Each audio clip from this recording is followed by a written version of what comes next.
Setiap detik dalam video ini adalah jejak kebaikan yang pernah beliau ukir. Sebagai bentuk cinta dan kerinduan kita, mari luangkan waktu 1 menit untuk mengirimkan doa terbaik, khusus untuk almarhum Ki Seno Nugroho. Al-Fatihah.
Sakar ngopo? Gara-gara kok.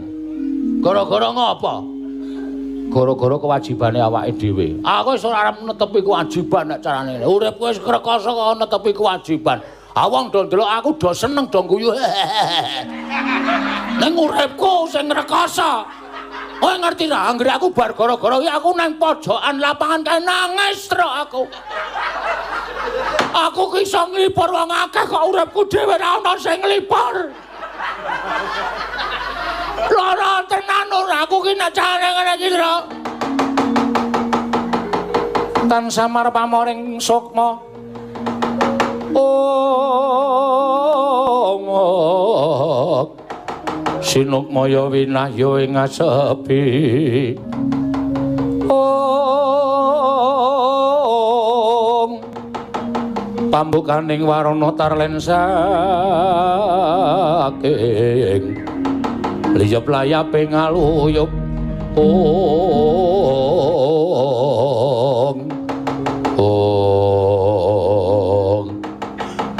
Dereng dangos sami mimbal wacana kira ana garing Petruk Sumawana kira Bagong kedadak ingkang angglolo nggenya anangis nengge garwane kira Bagong dupi mulat rawuhipun ngraka kekalih sigra medal saking patunggon ngambruk pepangkone kira ana garing kagiat kadra wekasan nengge kira ana garing tuwin kira Petruk.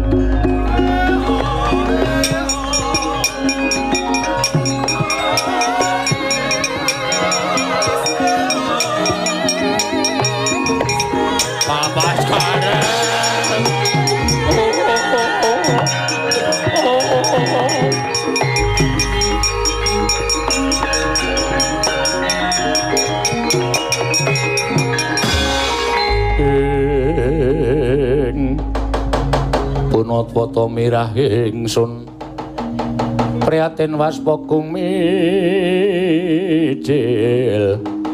tudatan tanpa karya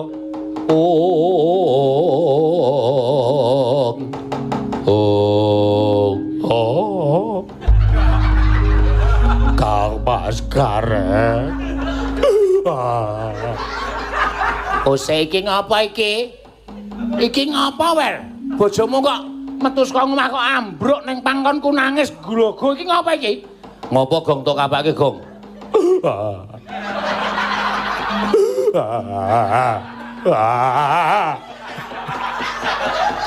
Piye? Kaya bidadari nyunggi tong ta?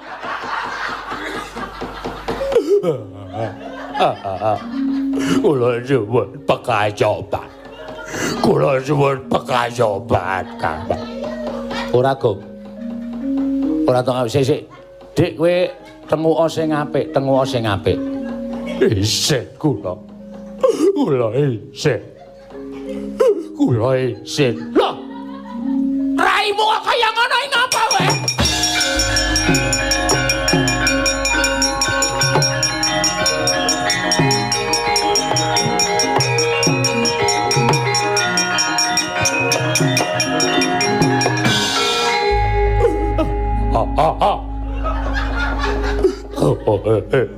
Ora kok sik. Kok mripatmu biru? Bathokmu menjata ngono apa?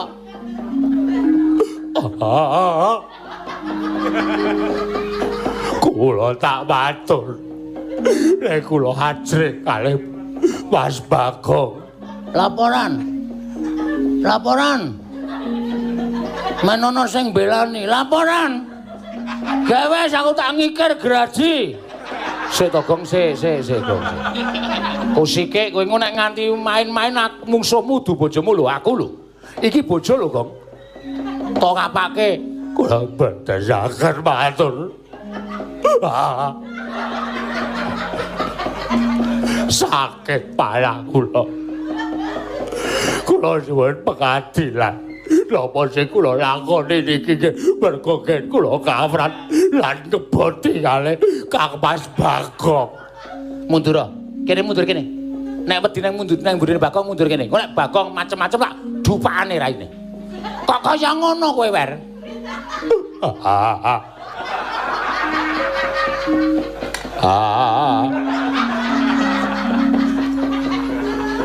Ngapa terus kok guyu? Aku weruh wong wedok nangis kok kaya ngono. Ora sik saiki tak takoni.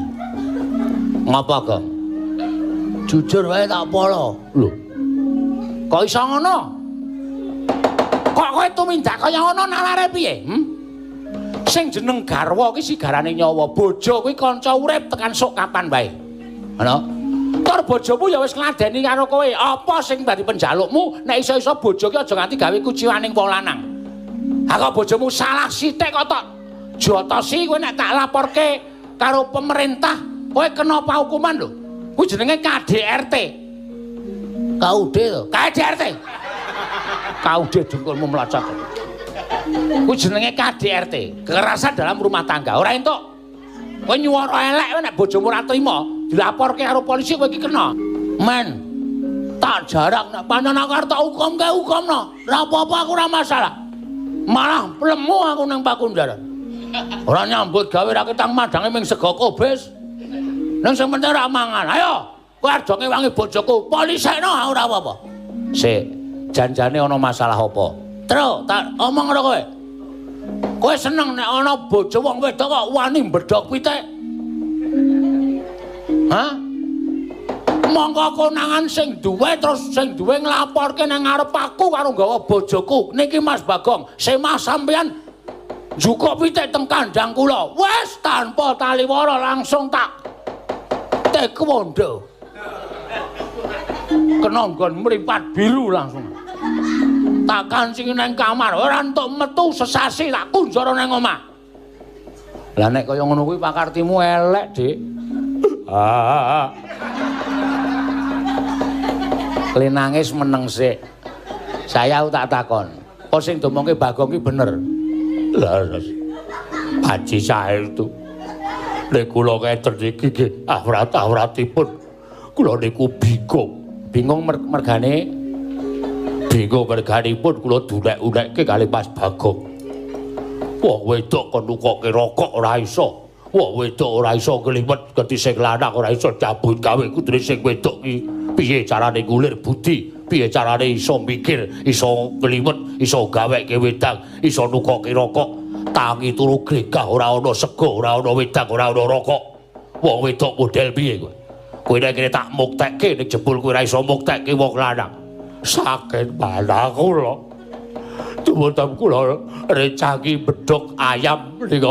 Kula kepengin saged numbaske rokok kali ndamelke usukan Mas Bagong, Kang Mas.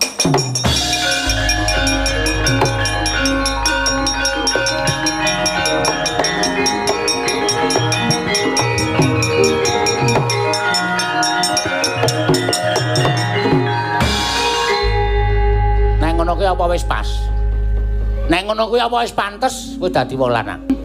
Sing kudune iso nyukupi rumah tangga kuwi kowe pok solo pok.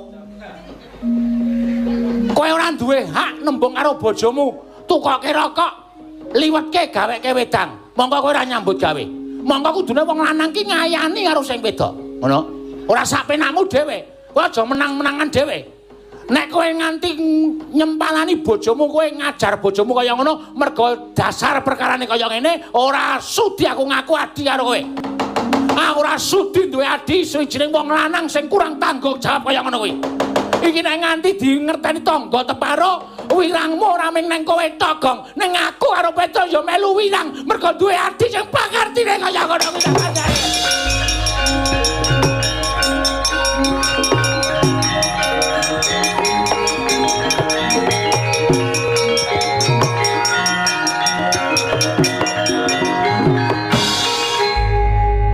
Apa ngerangkul barang?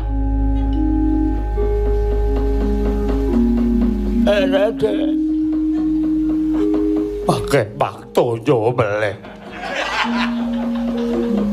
Ora kene kowe mene yo.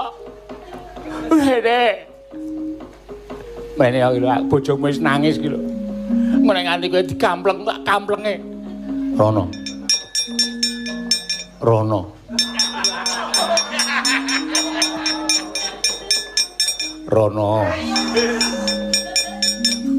Tak serot ndasmu lho, Dek. Aku ki ngakon bojomu mrono kok.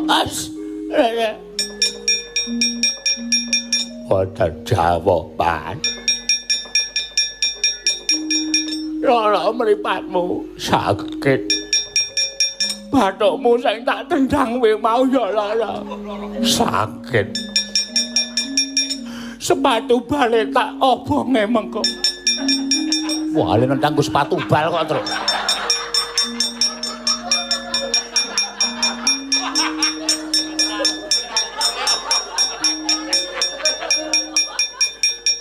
Isih mumet sirahe tase. Oh alah ya aku jaluk kamu kaya ya.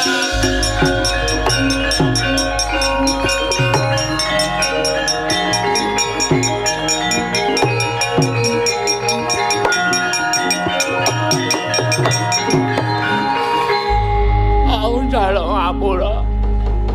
Aku sumpah, muga-muga sana aku ketemu wong ana perkara, aku ben dantel mataku. Karo men ditendang nganggo sepatu bal. Nang kudu golek perkara karo pemain bal-balan. Ha iya. Boten dados napa. Njaluk ngapura ya. Nggih. Ora, tidak ada harusnya aku berkata begitu. Nggih. Ngono ki rak Padang to, Le? Padang. Padang. Tak kira nek Madang. Nggih boten napa-napa. Reng, apa? Truk. Ora melu gara-gara Reng. Lho, ngapa? Gandeng ndara-ndara ya wis ora peparing mergo kahanan kaya ngene. THR uang pesangon ya wis diirano. Aku njaluk pamit ya terus sementara aku tak lungase. Oh iya, lar nendi? Aku arep golek gawean sak entuk-entuke. Arep nendi, Kong? Wis pokoke sing penting iso nggo nyukupi karo bojoku karo anak-anakku. Ya nek niate ngono ya wis ora apa-apa. Yem wonten dawuh. Aku tak lunga ya. Nggih. Ning sampeyan boten gadah sangu napa-napa. Wong budidaya nek perlu tekaning pati tak lakoni. Terus? Tetep omah te bojoku ya Ren. Ya. Yem nek aku engko ora mulih. Cilike 3 dina, gedene 7 dina, pesthana nek aku mati kaliren ning dalan. Gong ora ngono kuwi, Gong. Rasa ngregon-ngregoni aku. Iki rasa tanggung jawabku. Pesthana nek aku mati kaliren ning dalan. Nek engko aku mulih aku iso nggawa Rajakaya luwih kuwi aku iso duwe derajat pangkat tenan kowe tak jak mukti. Nek sampeyan pun lali kalih kula. Ora. Teng kutha niku kathah sesawangan sing apik-apik, kathah sesawangan sing endah-endah. Mengke nek pun entuk sesawangan sing apik kalih kula lali. Ora wis to, sumpah aku ora bakal lali karo kowe. Nang sing wigati aku ikhlasnose ya reng aku njaluk wektu 3 dina tekane 7 dina. Mesti ana kabar aku mukti apa mati reng. Wah, sing hati-hati ya, Kang, sing hati-hati.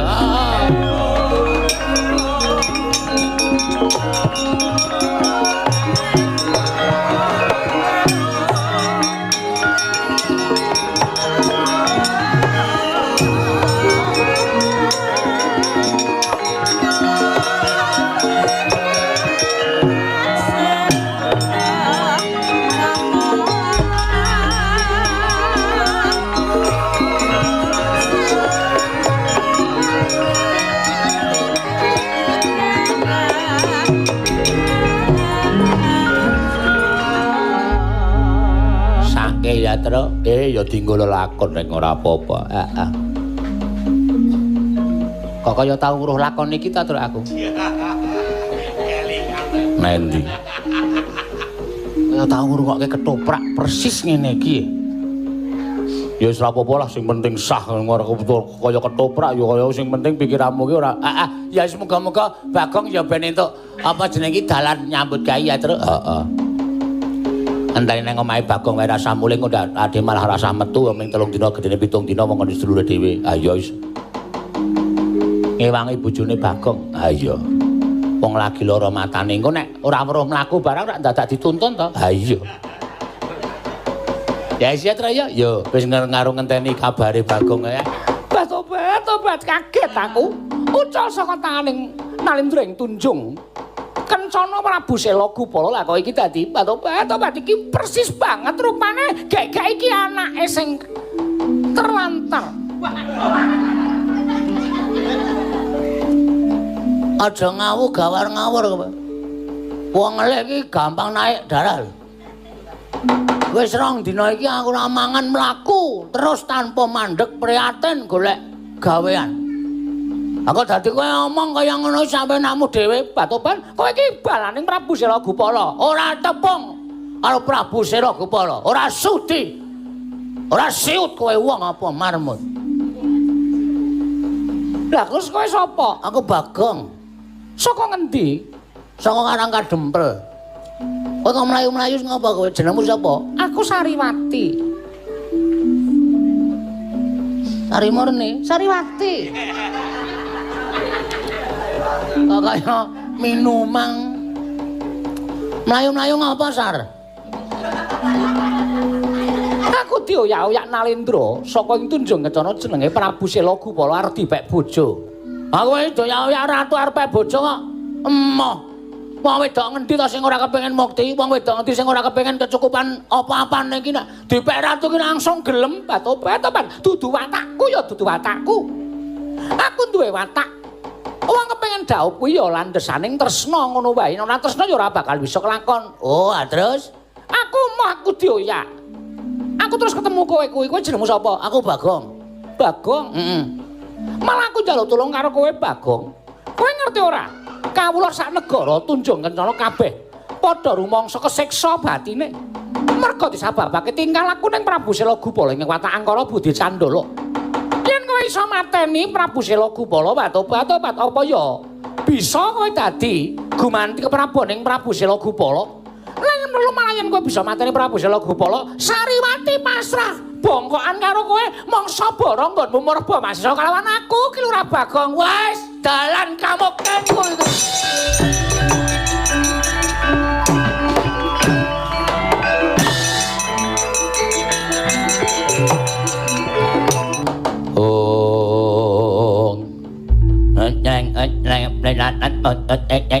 Waduh cilaka iki. Wah, ya Tunjung Kencana iki mbok menawa negara luar negeri dadi bahasane beda. Napa memang nganglan kancang nyekati lakune Prabu Salagopala.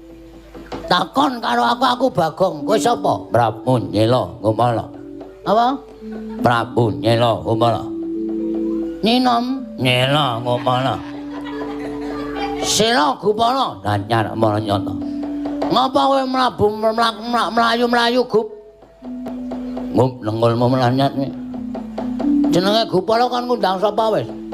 Ngoyak karo calon bojoku. Weh, napa calon bojomu? Dewi Sariwati. Nanenon. Nyut kuwi. Sariwati calon garwaku. Aku wis dicritani karo Sariwati. Nek kowe Ratu Angkara budine nista. Kowe ngendhak karo wong wadon, kowe ngremehke derajating wong wadon. Pendak-pendak wong wedok ning negaramu yen ayu tok pek bojo. Nganti bojomu ora iso diitung pira cacahe. Klebu Sariwati iki mau ya arep pek bojo. Mula Sariwati terus wadul karo aku. Aku ora ngetrima nek ana ratu watake kaya ngono. Molana. Malah dolanan sepur.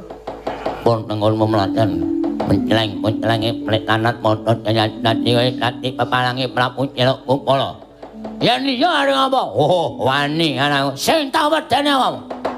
Ora minggal kletak dening aku. Lah rumang ngertak piye? Cangkemmu ketutupan terong semono gedene kok. Iki irung. Iki lunak. Iki yo tunggahke iso tindunke. Panjen ponyihine nek dong ora diamak-amak ya ngene iki. Gentayang medun ngono ya. Iya. Sok kaya andeng-andeng ah. Men ketok piye ngono. Ngono dong kulak kletak dening awakne.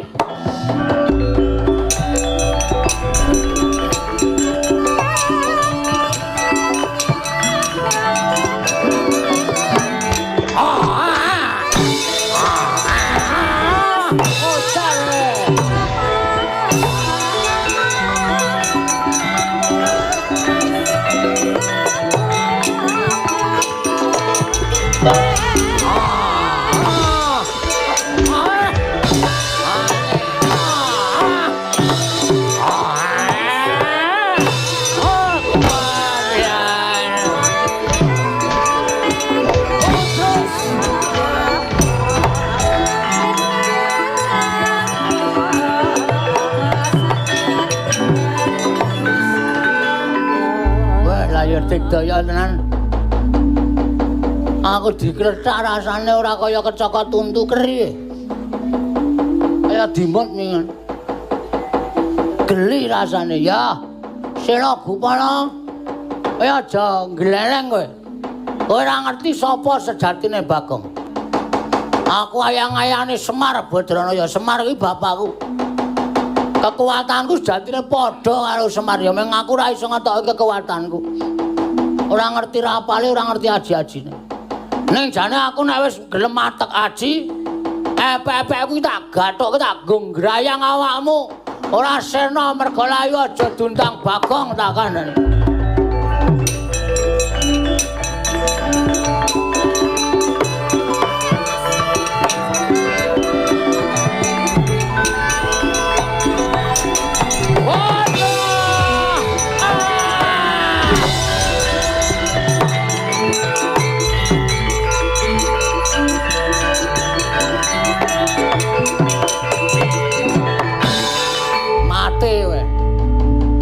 Letak tanpa nyawa. Genah negara Tunjung Kencana komplang ra ana ratune. Ya sandangamu lak nggone. Gelo Gopala.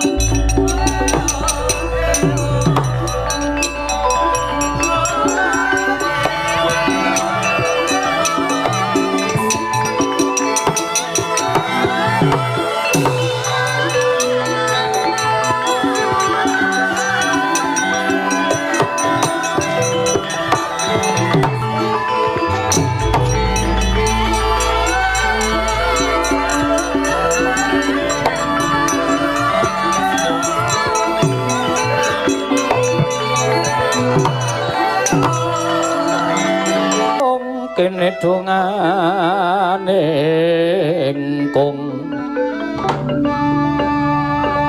ndadosaken pingaraos sing manahipun ingkang abdipun Sariwati dene jengantuk kok Lurah Bagong sampun saged nyedani dhateng pun Prabu Sela Gupala pancen kepara nyata lan wektu dina iki aku ing lenggah dampar negara ing Tunjung Kencana jejuluk Prabu Sela Gupala inggih nah kejaba saka kuwi aku nagih janjimu Sariwati. Piye? Kowe nalika semana pasrah bongkokan nek aku iso mantani Prabu Sela Gupala. Terus kesutupun nasar batasanmu. Apa kae jenenge?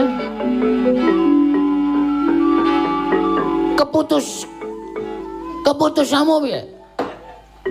Kula namung ngantun derek nanging kula menika sampun prasetya. Prasetyamu kula mboten kepengin ngladosi kakung ingkang sampun ngagungan garwa. Kula kepengin kakung menika tasih legan. Kula nyuwun priksa, sinuwun Prabu Sela Gupala menika sampun kagungan garwa menapa dereng.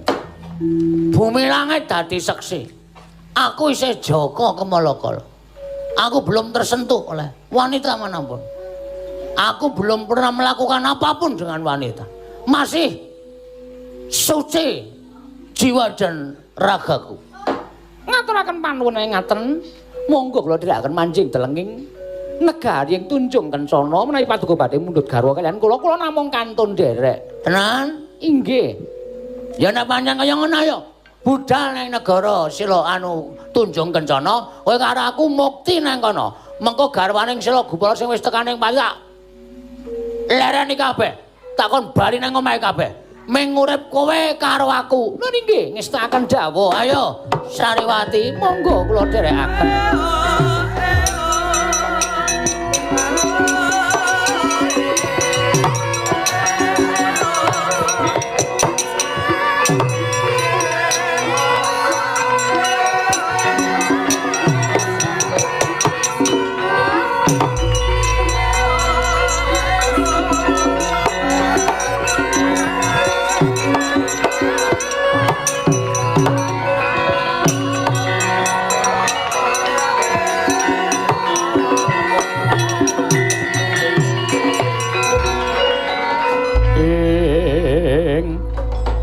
Kan samar pamoring sukma sinungmaya winayu ing asepi sumimpen telenging kalbu pambukaning warana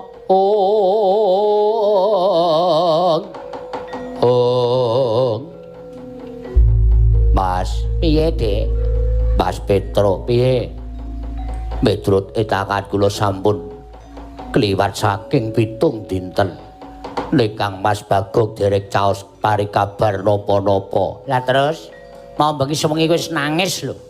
Kangen kula kali Mas Bagong.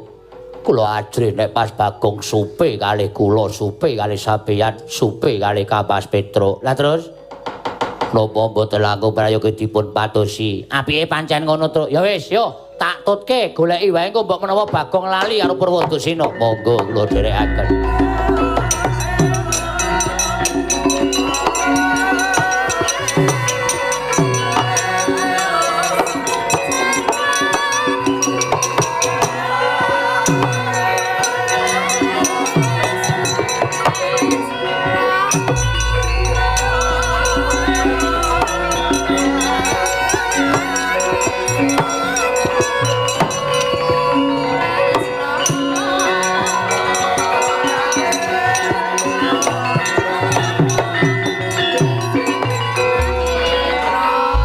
Maremeng pun Kakang ingkang wis bakal bisa dhaup astel miyat karo kowe Sariwati. Inggih, Pangeran. Semanten ugi nadyan pasuryanipun panjenengan menika kados mangkaten nanging kula ugi tresna lan panjenengan. Aduh, nyawa-nyawa jimat kula. Aku pengen gandrung kowe Sariwati. Kula semanggaken badhe nyekar menapa gandrung menapa. Ayo, kanca. Lho, wong gandrung ngatresnan kok gugur gunung. Wis aku meng kuwi. Sanesipun menapa ya? Dadi ati menapa dos? Ora dadi iwak enak. Mane dadi ati, dadi gulip apa dadi tungseng temonjo. Men dadi ati nggo ngapa? Sae-sae le nembang. Inggih ngesnaken dawuh. Gegarane wong akrame rungono Patobet suarane kasar ning apik. Heeh. Aku duwe geng jenenge Sariel. Menapa menika? Kasar tur ngeyel. Tutu panda tutu rupa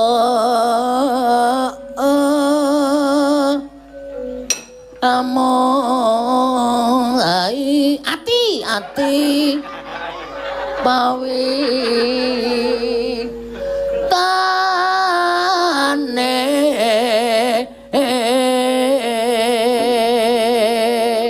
aduh aku tak cekel gelugungan iki le merinding tekan kembal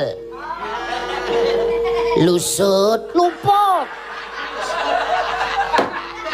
Karang bahasane iki dhewe-dhewe ya. Ana lho sing sinden muni lusut pisan.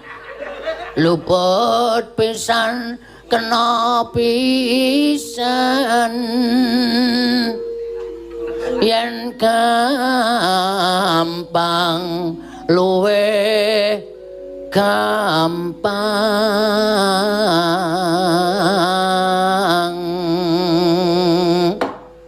Nyun sewu sinuwun menika nyun sewu menawi ngresiki waja menika agem menapa? Akarang wong desa ya mung nganggo bata.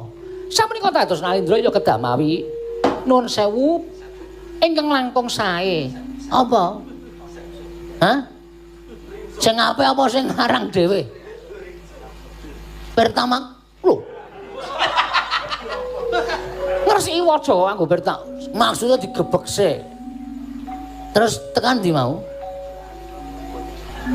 Tekan ndi diajeng Sariwati? Sariwati, Kula piyambak boten mangertos. luput pisan. Wah, kelangane kok.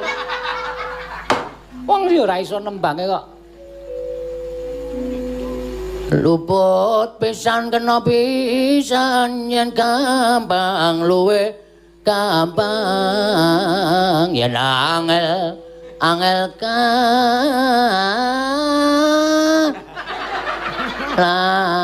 langkung tan kena tinumbas arta